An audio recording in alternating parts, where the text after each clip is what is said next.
And happy Monday morning, ladies and gentlemen. Welcome into the Cam Rogers Show. It's April 2nd, 2018. I'm Cam Rogers. Check me out on Twitter at Mr. Rogers99. Fun show on tap for you. I've got you covered for the next hour, presented by AutoList. Here's a rundown of the programming today. As always, I'll start things off with the latest NFL headlines, get you guys set for another week of the NFL offseason that has certainly seen its fair share of fun storylines. I've got a fresh batch of NFL power rankings as well. Since we're in April, it's pre-draft edition due to popular demand.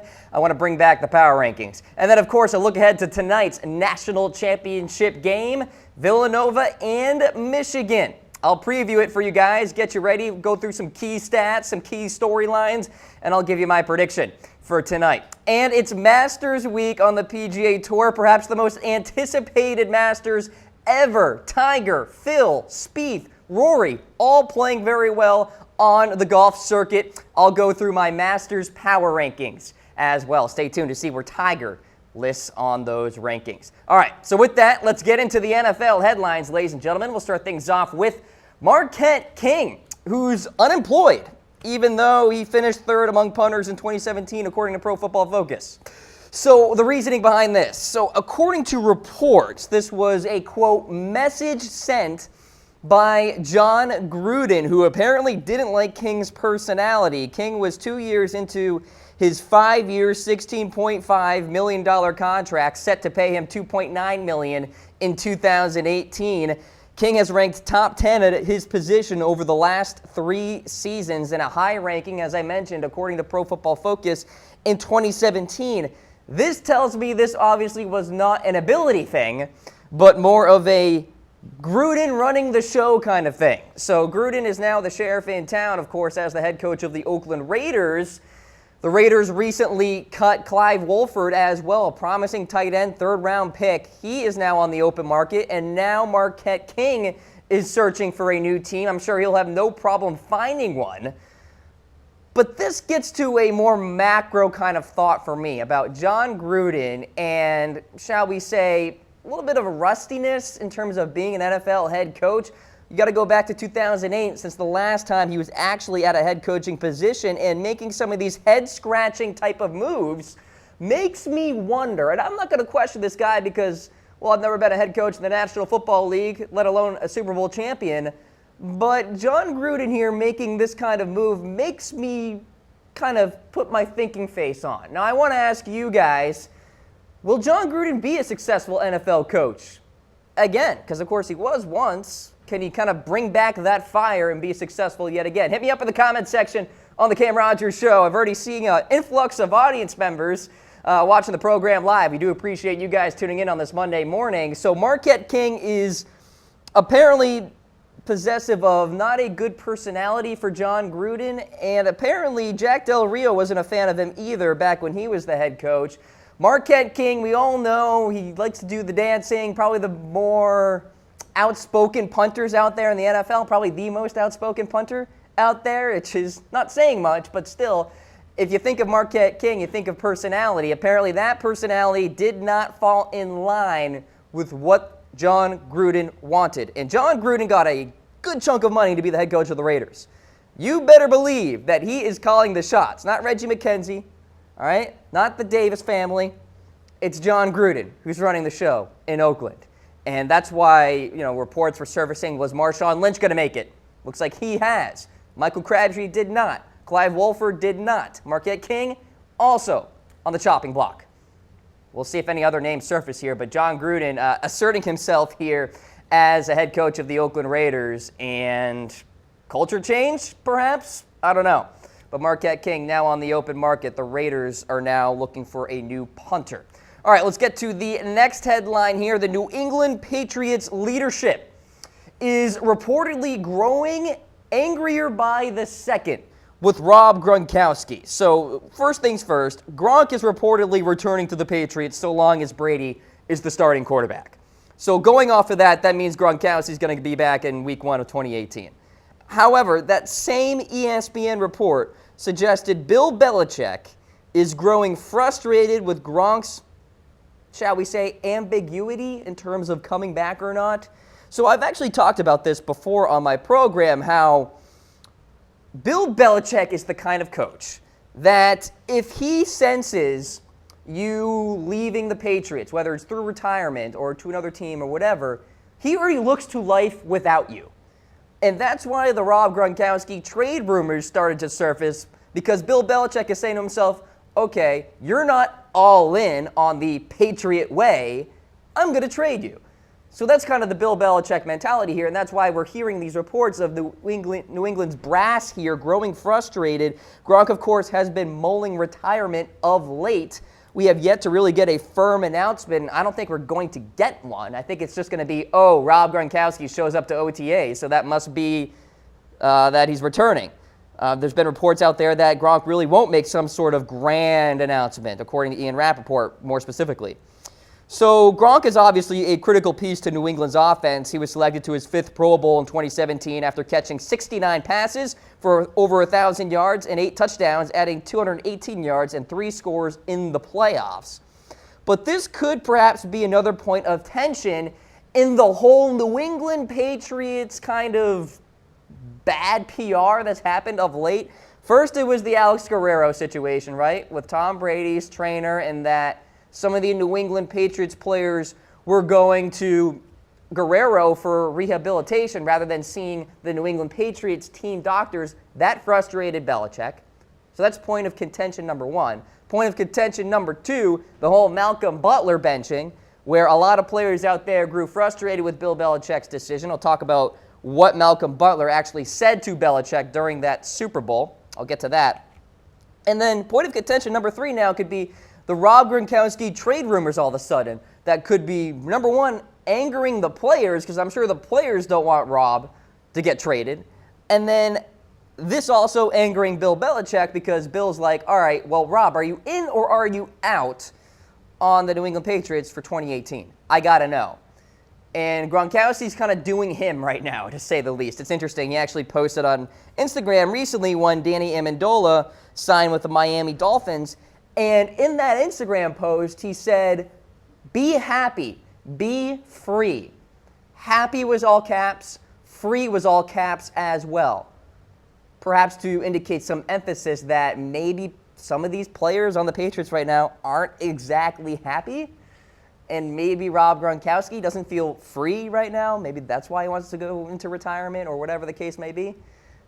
But nonetheless, that's the latest with Rob Gronkowski. The Patriots growing frustrated with his seesawing, if you will, on his decision to come back to the New England Patriots. We'll see what happens going forward with him. You saw that weigh-in on your screen, too. Let me know where you think he should be traded if, hypothetically, he were to get traded. So hit me up in the comments section on Facebook Live as well as YouTube.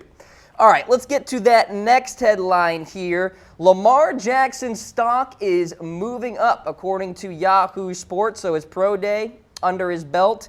And this coming from Jordan Schultz of Yahoo Sports, to be exact. Jackson being rumored actually to the Arizona Cardinals at number 15 overall, which I think wouldn't be a bad place for him to go.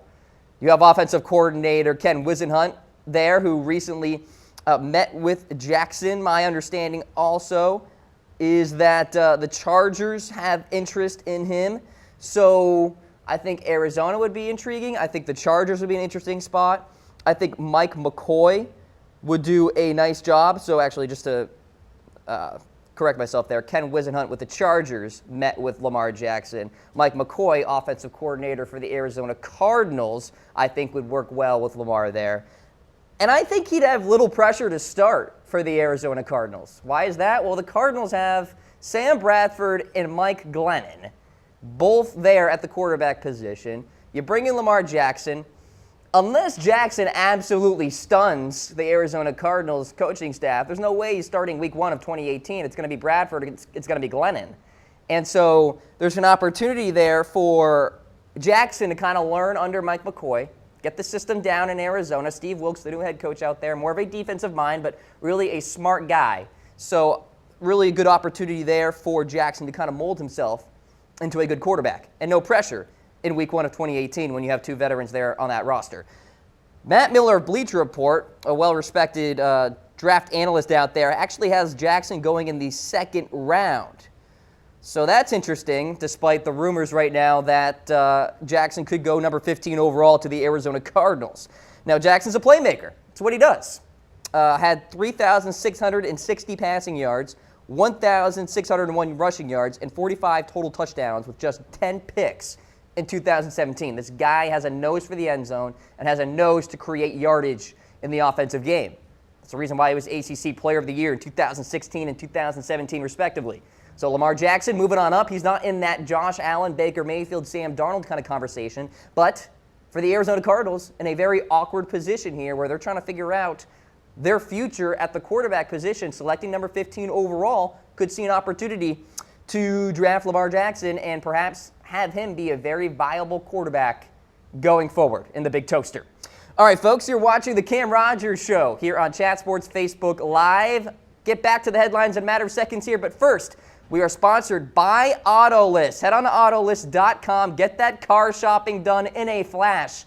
Don't waste your time going to the dealership or surfing a million sites. I'm telling you, Autolist.com, the perfect database for that new or used car out there that you're looking for. Autolist, sponsoring the Cam Rogers Show on this Monday morning, first episode of the month of April. Let's get into the next headline here, talking about a former NFL running back. Reggie Bush has gone public about what he thinks he'll do with his son in terms of football. Of course, Bush had quite a long NFL career, but he won't be suggesting his son to play the game. This according to TMZ Sports, saying that he would be, quote, extremely happy if his son played another sport. Went on to explain, it's not a matter of if you get injured, it's a matter of when in terms of playing the game of football. So I think this is not going to be an uncommon type of headline as we go forward here with more and more players speaking out, former NFL players, because they have been through the ringer. They know what it's like. And Reggie Bush has gotten his fair share of hits as a running back in the NFL. I think he understands the grueling grind that being an NFL player really is, and just playing football in general. So to hear actually some of these players come out and say this is somewhat refreshing, because I think forcing upon football on your son, your daughter, whatever the case may be, is probably not a good way to parent.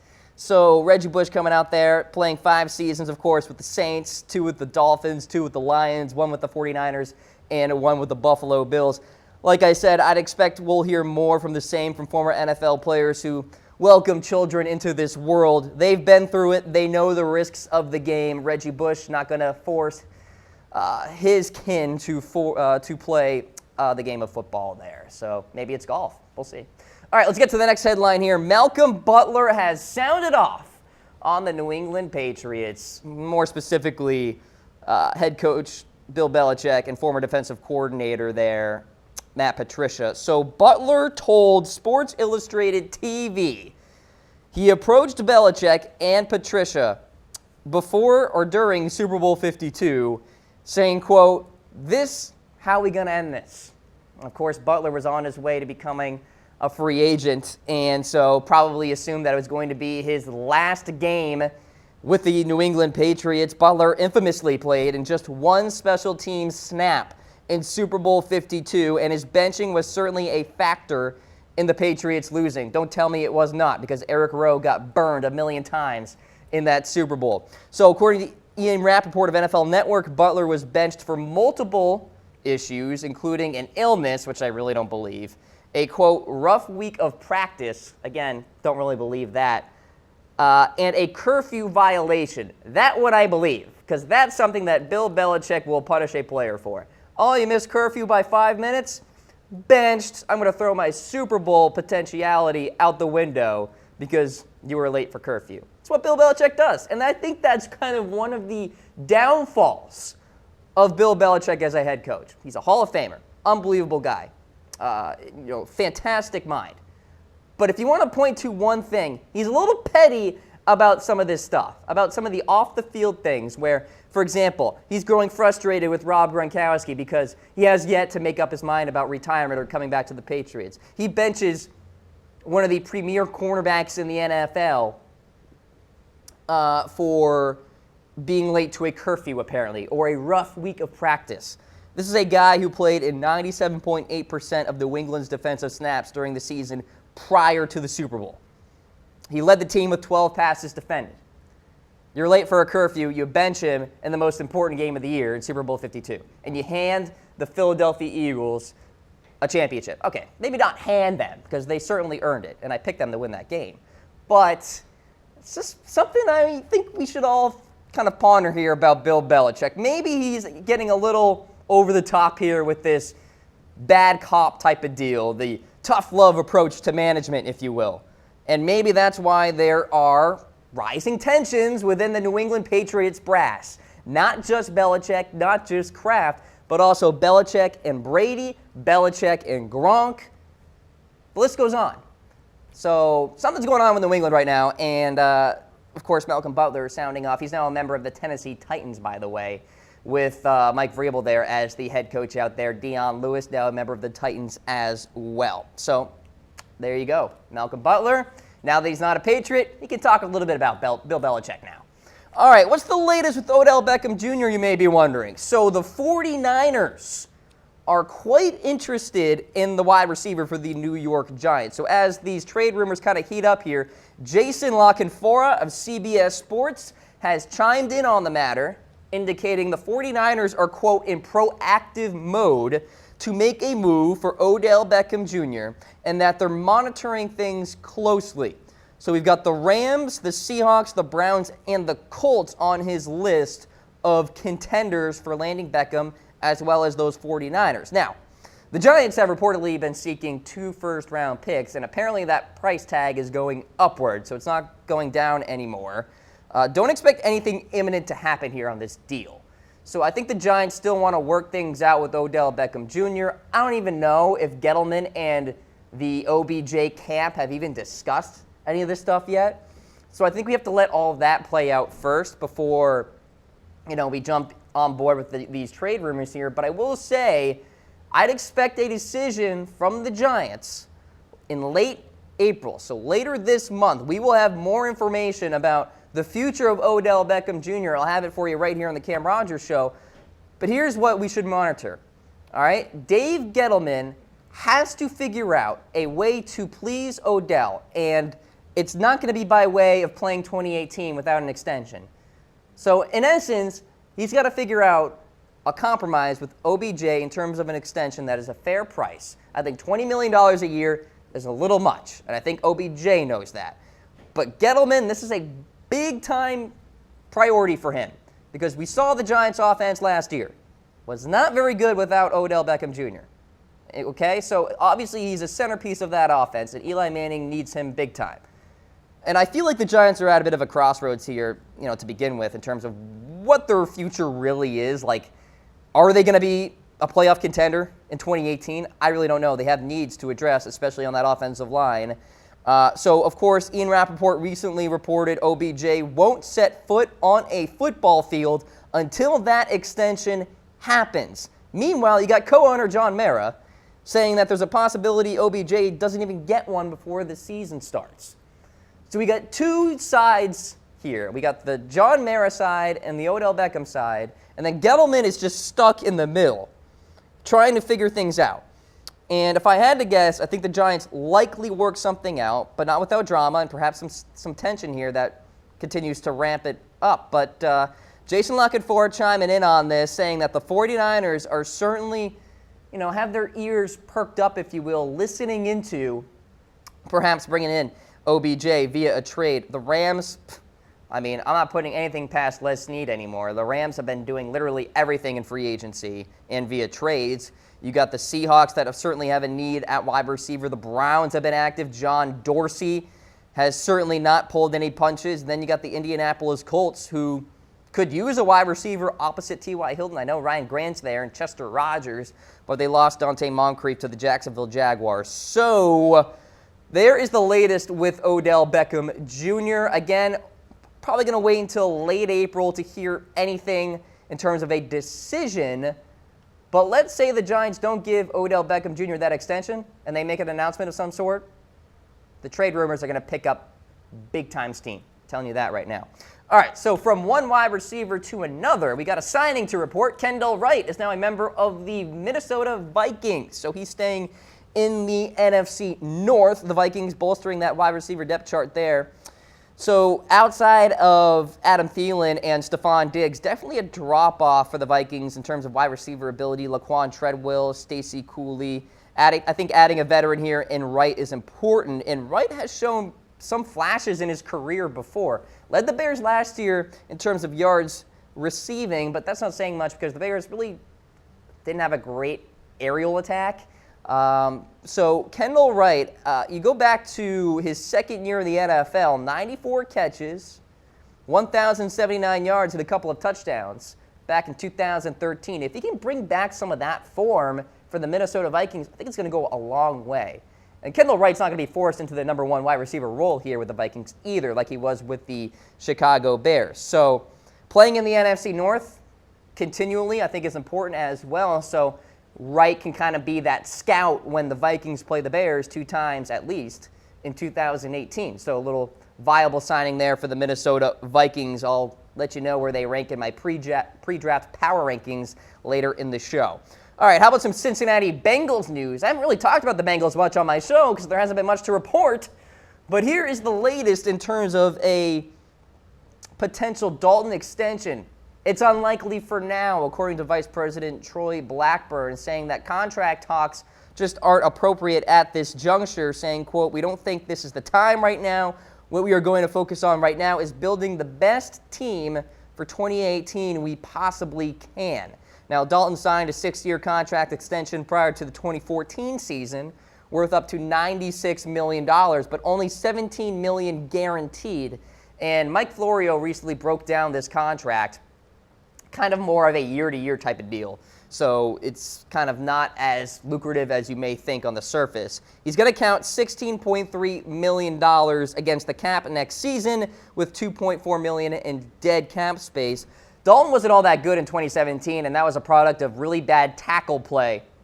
Let me correct myself. Bad offensive line play for the Cincinnati Bengals all around in 2017. Had a 59.9 completion percentage, which was his worst since his rookie season. So what Blackburn is essentially saying about Dalton, slow your roll here, media. Let's see what Dalton can do in 2018 with a couple of maybe new draft picks on the offensive line. You got Cordy Glenn at left tackle maybe via the trade he came over a few weeks ago. So they're making adjustments there in Cincinnati. John Ross, I'm sure, will have more opportunities at the wide receiver position. So slow your roll there on a Dalton extension.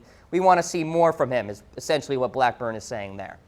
All right, so what is the latest with Michael Bennett here, you may be wondering? He recently turned himself in.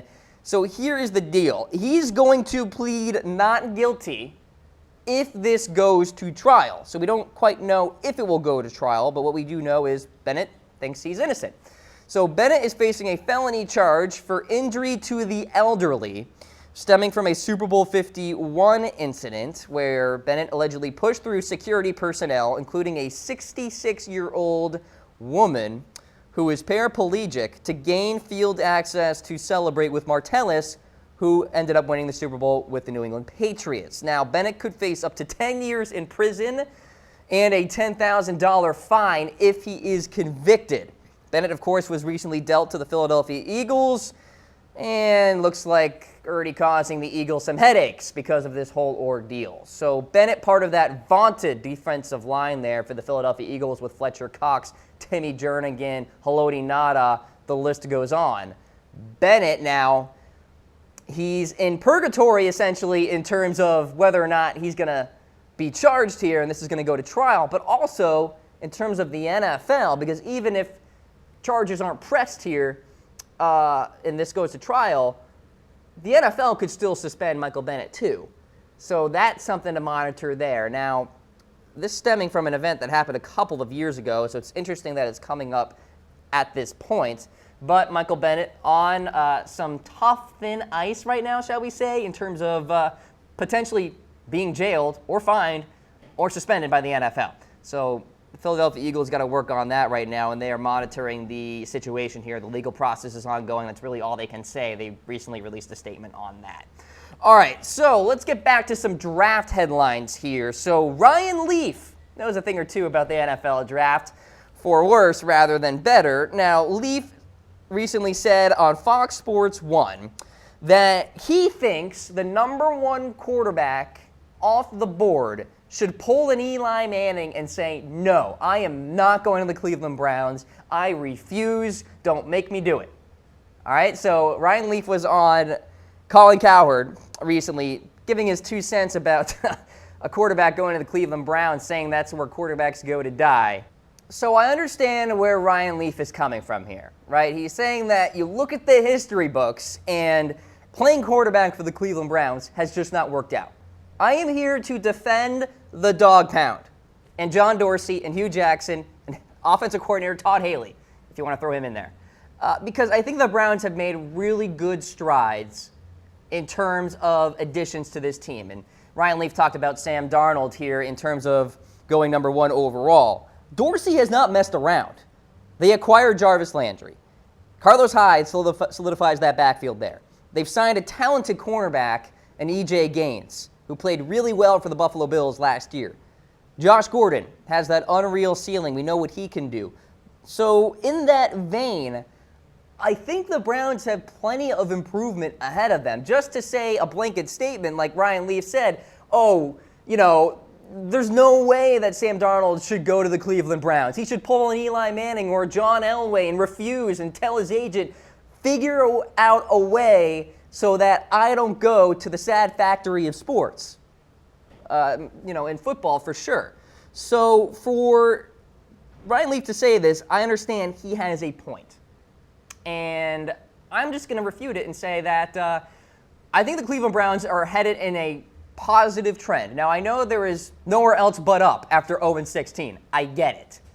But you look at the offseason so far for Cleveland, outside of Joe Thomas at left tackle retiring, really not all that bad of a situation. The Browns addressed the offensive line a little bit, bringing in Chris Hubbard at tackle, so we'll see what he can do. But again, the Browns are going to make good positive strides in 2018. And I like the defense too. I know McCourty left to the Tennessee Titans. That hurts. But you got Bonnie Calhoun at slot corner. Like him a lot. You got a front seven that is young, that is hungry. And oh, by the way, they have 2 top 5 picks in the NFL draft. They're going to get Darnold at 1 and perhaps Saquon at number 4. And you're telling me that Darnold should refuse to go to Cleveland because you have a prolific running back in Saquon as well as Carlos Hyde and Jarvis Landry, the best slot receiver in the NFL, and Josh Gordon with a very high ceiling, high-pitched voice. But, I don't know why everybody likes to bash on the Browns because I feel like it's just like beating a dead horse at this point.